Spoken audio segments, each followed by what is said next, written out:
Hey, what's up everybody? My next couple of videos are going to be some cartoons about this project called the Bible Project. We're exploring 3 books in the Bible known as the wisdom literature: Proverbs, Ecclesiastes, and Job. And they're all asking the question, what does it mean to live well in this world? So we've looked at Proverbs, who you could think of as a bright young teacher. She's all about pursuing wisdom, an attribute of God that's woven into reality. And she's optimistic that if you use wisdom, you will build a successful life. But then we come to Ecclesiastes, who's more like this sharp, middle-aged critic. And he says, "You think using wisdom will bring you success. You'd better think again, because life here under the sun is meaningless." And that's a phrase he uses a lot in this book. But to understand this book, we have to realize first that we're hearing 2 voices. So first there's the teacher, and we've been calling him the critic. He's the main voice in the book. But he is introduced to us by another figure, the author. And he's the one who's collected the critic's words, and then at the end of the book summarizes everything and gets the final word. So why does the author want us to hear from the critic? Well, he wants to turn your view of the world upside down, and he's going to let the critic explore 3 really disturbing things about the world. And we should warn you, these are pretty intense. Yeah, so the first is the march of time, or as the critic says, "Generations come and generations go, but the earth, it's been here long before us and will be long after. No one remembers people from long ago, and all the people yet to come, they too will be forgotten by those who come after them." So, on a cosmic scale, you and I, we are just a blip.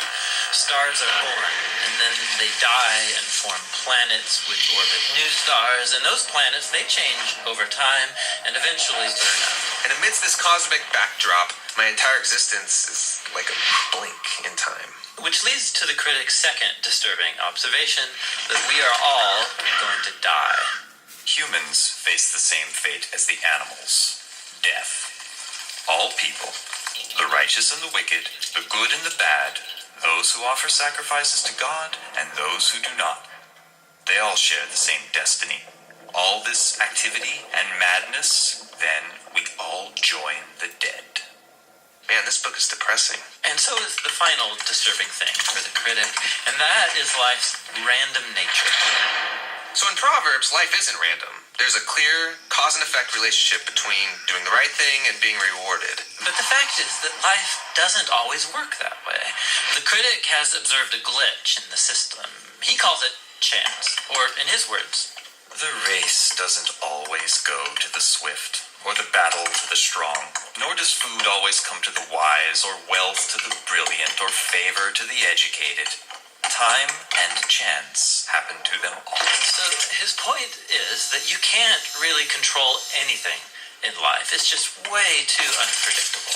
So if I want to master life, Then you're setting yourself up for a fall. Now, throughout the book, the critic uses a metaphor to tie together all of these disturbing ideas. Nearly 40 times he says that everything in life is hevel. It's a Hebrew word that means smoke or vapor. Like smoke, life is beautiful and mysterious. it takes one shape, and before you know it, it takes a new shape. And smoke looks solid, but try and grab it, it'll slip right through your fingers. And when you're stuck in the thick of it, like fog, it's impossible to see clearly. Now, our modern translations have lost the metaphor, and they usually translate hevel as meaningless.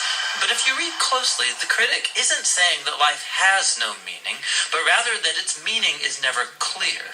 Like smoke, life is confusing, it's disorienting and uncontrollable. So what are we supposed to do with all of it? Well, surprisingly, the critic first of all acknowledges the perspective of Proverbs. He says it's a really good idea to learn wisdom and to live in the fear of the Lord. Really? I mean, he just said that doesn't guarantee success. But he knows it's the right thing to do.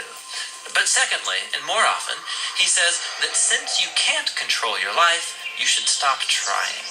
Learn to hold things with an open hand, because you really only have control over one thing, and that's your attitude towards the present moment. Stop worrying, he says, and choose to enjoy a good conversation with a friend, or the sun on your face, or a good meal with people that you care about. The simple things in life. Yes, and both the good things and the bad, because both are rich gifts from God.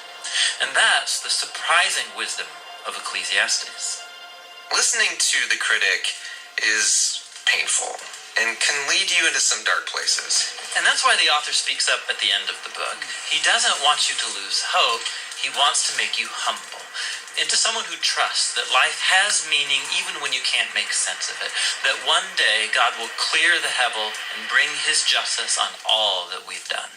And so he tells us that the proper response to all of this is to fear the Lord and keep his commandments. And that's the book of Ecclesiastes. Now there's one more voice in the Bible's wisdom literature, and that's the book of Job. And he will bring us the final, much needed perspective on our journey into wisdom.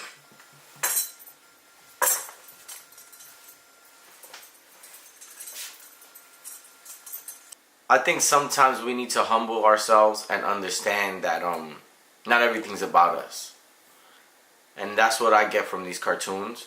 I just want you to check them out. I just want you to listen. It's basically explaining the Bible to you in a cartoon version in about 3 minutes.